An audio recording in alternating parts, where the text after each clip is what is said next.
Good morning అండి. ఈరోజు మనం మాట్లాడుకునేది ఎన్డీఏ 2029 ఎలక్షన్కి పక్కా ప్లాన్తో వెళ్తుంది. అట్లాగే పశ్చిమ బెంగాల్లో పట్టు నిలుపుకుందామని, ఎందుకంటే 2016లో 3 సీట్లు వచ్చినాయి బీజేపీకి, 2021లో 78 సీట్లు వచ్చినాయి. అంటే ఎంత పెరిగింది చూసారు కదా. అలాగే ఎస్ఐఆర్ ఇంప్లిమెంట్ చేసి 70 లక్షల ఓట్లు తీశారు. అక్కడ బంగ్లాదేశ్ నుంచి వచ్చిన వాళ్ళని ఓట్లు ఉన్నాయని చూపించి తీశారు. తర్వాత వాళ్ళు కూడా నమోదు చేసుకోలేదు, వాళ్ళు బంగ్లాదేశ్ పంపించారు. మ్యాక్సిమం ఆ రోజుల్లో చూసాం మనం కూడా, బోర్డర్లు దాటిపోయండి.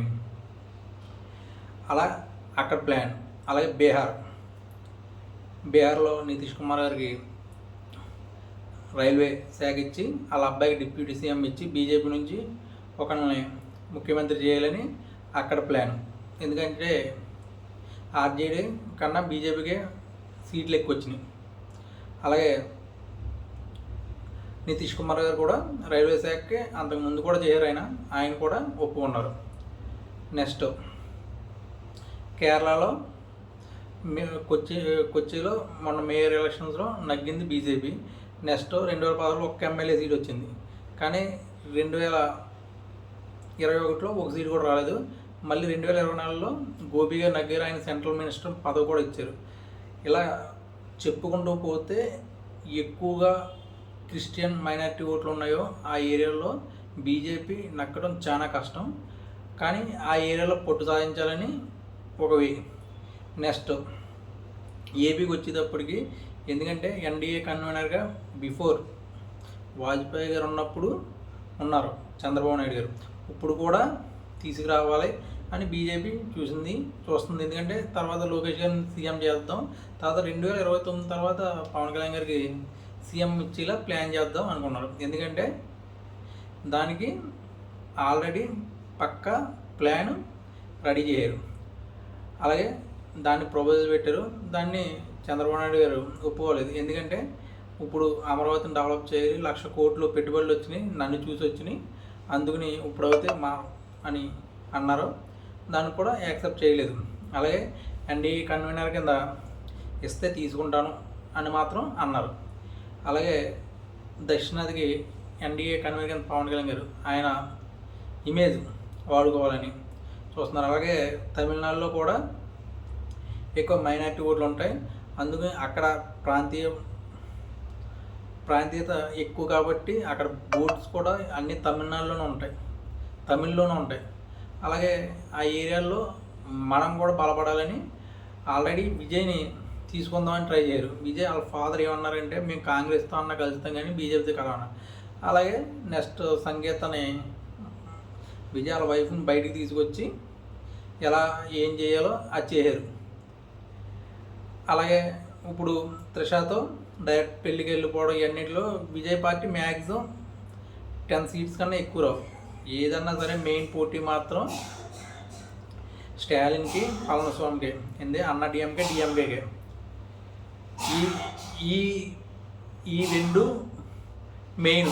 ఇప్పుడేమో తర్వాత నెక్స్ట్ వచ్చేది డిఎంకే పార్టీ ఎక్కువ ఛాన్స్ ఉంది. ఎందుకంటే అక్కడ మెయిన్ డిఎంకేకి సోర్స్ ఎక్కువ ఉంది. ఏంటంటే ఇక్కడ నాయకత్వ లక్షణం లోటు ఉంది.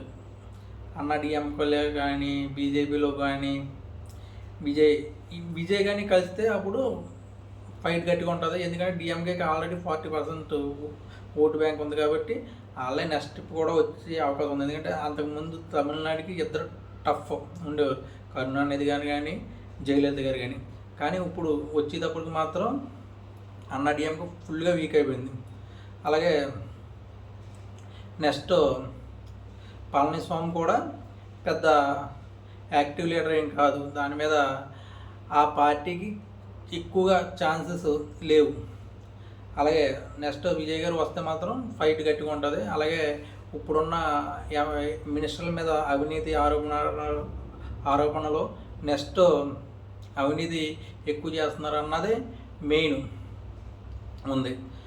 అదొకటి. నెక్స్ట్ స్టాలిన్ గారు అబ్బాయి సనాతనం గురించి మాట్లాడటం, ఇవన్నీ కూడా డిఎంకేకి మైనస్ పాయింట్స్. నెక్స్ట్ అక్కడ మైనారిటీ ఓట్లు కానీ క్రిస్టియన్ ఓట్లు కానీ ఎక్కువగా డిఎంకేకే అవకాశం ఉంది. అక్కడ కూడా మనం గెలవాలని పవన్ కళ్యాణ్ ఇమేజ్ వాడుకుని అక్కడ గెలవాలని ట్రై చేస్తున్నారు.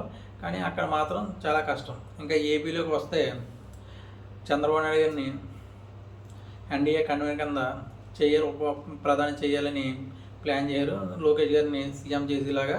నెక్స్ట్ ఏమో డిప్యూటీ సీఎం పవన్ కళ్యాణ్ గారు. అలాగే 2029లో సీఎం కింద పవన్ కళ్యాణ్ గారు. దాని గురించే ఫ్యామిలీని పిలిచి, ఎమ్మెల్యే ఫ్యామిలీ పిలిచి భోజనాలు డిన్నర్లో ఏర్పాటు చేయటం ఇవన్నీ లోకేష్ గారు చేస్తున్నారు. అందరినీ కలవటం ఇవన్నీ చూస్తుంటే మ్యాక్సిమం సీఎం కింద లోకేష్ గారు ఉండొచ్చు. కానీ దానికి కూడా చంద్రబాబు గారు ఒప్పుకోలేదు. ఎందుకంటే ఇప్పుడు ఆంధ్రప్రదేశ్ బాగా డెవలప్ చేసి 2047 విజన్తో ఆయన ముందుకు వెళ్తున్నారు. మ్యాక్సిమం 100% చంద్రబాబు నాయుడు గారు ఉంటారు. 2029 కానీ బీజేపీ మళ్ళీ కొట్టింది అంటే మాత్రం 2050 వరకు మాత్రం బీజేపీ మళ్ళీ ఫామ్లో ఉంటుంది. ఎందుకంటే పార్టీ ఘోరంగా వీక్ అయిపోద్ది. ఈవెన్ వైసీపీ అన్నా సరే 2029 కానీ ఓడిపోయిందా పార్టీ మ్యాక్సిమం నాయకులు 50% వెళ్ళిపోతారు 2034 ఎలక్షన్లకి. నెక్స్ట్ పార్టీ కూడా బాగా వీక్ అయిపోద్ది. ఇప్పుడు 14లో బీజేపీ వచ్చింది, 2019లో భారీ మెజార్టీ వచ్చింది. అప్పుడు ప్రతిపక్ష హోదా కూడా లేదు. కానీ 2024 వచ్చేది ప్రతిపక్ష హోదా వచ్చింది. అంటే మ్యాజిక్ ఫిగర్కి దగ్గరికి వచ్చింది.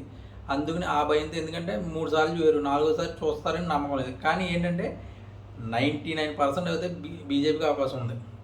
1% అంతే తప్ప బీజేపీ. కానీ ఈ ఎలక్షన్ మాత్రం చాలా టఫ్, చాలా కీలకం. ఎందుకంటే బీజేపీ ఎట్టి పరిస్థితుల్లోనూ 2050 వరకు ఉండేలా ఉంటే 2029 కంపల్సరీ గెలవాలి. కానీ ఏపీ రాజకీయాల్లో మాత్రం ఎన్డీఏ కూటమి 100% 2029 కూడా గెలిచారు. ప్రభుత్వం మీద వ్యతిరేకత ఉన్నా సరే వైసీపీ ఓటు వేయడానికి ఇష్టపడట్లేదు జనాలు.